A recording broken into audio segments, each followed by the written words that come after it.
E aí, minha amiga e meu amigo do canal Brota Esportes, tudo bom com você e com sua família? Espero que seja tudo ótimo. Vamos falar dessa última rodada do Brasileirão e da seleção brasileira. No sábado já tivemos alguns resultados. O Atlético Paranaense, que fazendo uma boa campanha, sem muito alarde, muita coisa, derrotou o Mirassol por 1-0 e está lá nas primeiras colocações do campeonato. O Santos conseguiu também um bom resultado, derrotando o Vitória por 3-1. O Flamengo, que em casa fez a lição de casa, como se diz, e ganhou do Coritiba por 3-0.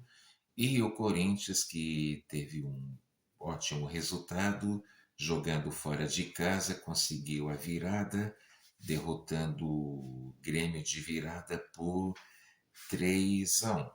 Alguns times lutam ainda, né, na campanha do título, embora o Palmeiras esteja disparado lá na liderança. O, Alguns times, como o Corinthians e o Santos, se afastam da zona do rebaixamento.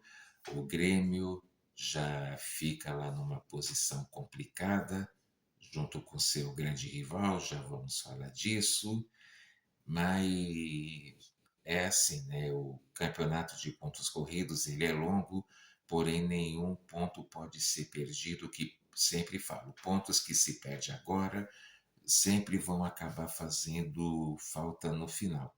Claro que nenhum time vai conseguir vencer os 38 jogos, mas quanto mais procura fazer o resultado, ainda mais fazendo fora de casa, como o Corinthians fez, ainda há muito o que melhorar, mas a gente fica, né? Como alguns times, como o Corinthians e o Mirassol, que vão bem na Libertadores, apesar de alguns tropeços, estavam indo mal no Campeonato Brasileiro e o Mirassol que está lá ainda na zona do rebaixamento.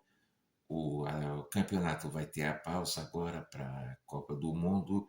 Lembrando que as séries B, C e D continuam, né, outros torneios como a Copa do Nordeste, a Copa Verde, a Copa Sul-Sudeste, né, ainda vamos ver o que acontece, quem vão ser os campeões. O Campeonato Brasileiro só retorna depois, né, da Copa do Mundo. No domingo, outros resultados. O Bragantino, que se fazendo jogar dentro de casa, derrotou o Inter por 3-1. O Inter e o Grêmio são dois times que também, se não tomarem cuidado, vão acabar sendo rebaixados ou vão ficar ali correndo risco até a última rodada do torneio, porque os times têm perdido pontos preciosos fora de casa e também dentro de casa a pressão aumenta e tudo mais. Outro time que também parecia que tinha retomado o caminho com o Renato Gaúcho, mas está voltando a perder e mesmo dentro de casa. É o Vasco que perdeu de 1-0 para o Atlético Mineiro, mesmo jogando em São Januário, lá no Rio de Janeiro. O Vasco também, eu volto a dizer, né? O Vasco, para quem já teve Bebeto, Romário, Edmundo em grande fase, o Vasco vive um momento muito complicado e delicado, e é outro time também que, se não tomar cuidado, ou pode cair ou vai passar o campeonato inteiro lutando para não ser rebaixado, tanto que já entrou para o Z4. Ainda tivemos outros resultados: o Cruzeiro e Fluminense empatarem 1-1 lá no Mineirão. Estou vendo aqui. Ainda tivemos no sábado o Botafogo que perdeu para o Bahia de 2-1. Bahia, mesmo sem ter um elenco sofisticado e tudo, mas também faz uma campanha considerada razoável, na minha opinião, e tem feito bonito nesse campeonato. Aí, dois jogos, né, que deram o que falar. o São Paulo, que teve a proeza de perder para o Remo no último momento, lance do jogo, o Remo que ainda está lá na zona do rebaixamento, mas é uma vitória que dá um ânimo, dá um gás para a equipe procurar o resultado, né, para se manter na Série A, né, até o fim do torneio. O Remo que estava 31 anos sem jogar primeira divisão do Campeonato Brasileiro, e o São Paulo, que eu volto a dizer, a gente vê que até a torcida São Paulina já está perdendo a esperança, o público do Morumbi cada vez menores.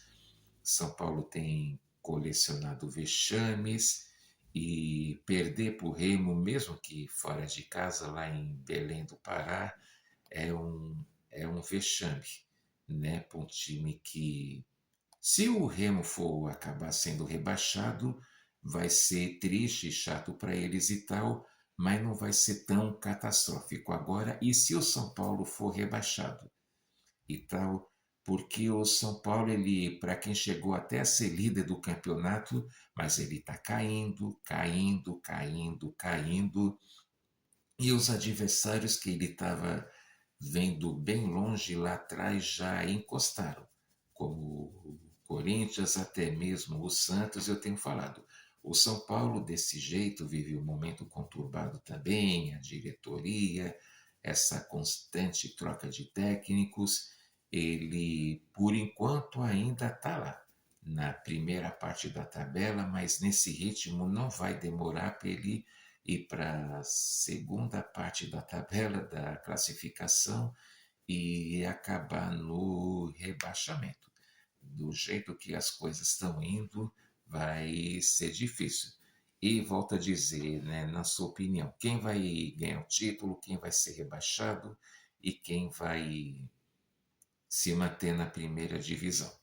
E o jogo que deu o que falar não poderíamos deixar de dizer. Eu sei que o torcedor palmeirense vai ficar aborrecido né, e é irritado comigo. Pô, tá sempre falando mal do Palmeiras. Mas, gente, o time que tem o investimento que tem, líder do campeonato, precisar da ajuda do juiz contra o lanterna do campeonato, que é a Chapecoense, francamente, viu? A Chapecoense teve um gol anulado, depois o pênalti que o cara explodiu o travessão, mas o resultado mais justo, mesmo jogando lá no Allianz Parque, teria sido a vitória da Chapecoense. É aquilo que eu volto a dizer, o Palmeiras toda a vida, ainda mais quando tem um grande patrocinador, sempre é ajudado, sempre é beneficiado. E o engraçado é que quando isso acontece, ninguém quer falar de arbitragem, ninguém, tanto seus jogadores como seus torcedores e seus torcedores lá na imprensa que se dizem jornalistas, ninguém quer falar a respeito sobre isso. O Abel não fica dando chilique. Torcida palmeirense e time do Palmeiras, faz favor, quer ganhar as coisas, ganhe por mérito. O Corinthians já foi ajudado, o São Paulo já foi ajudado, todo mundo, inclusive seleção brasileira, já foi ajudado.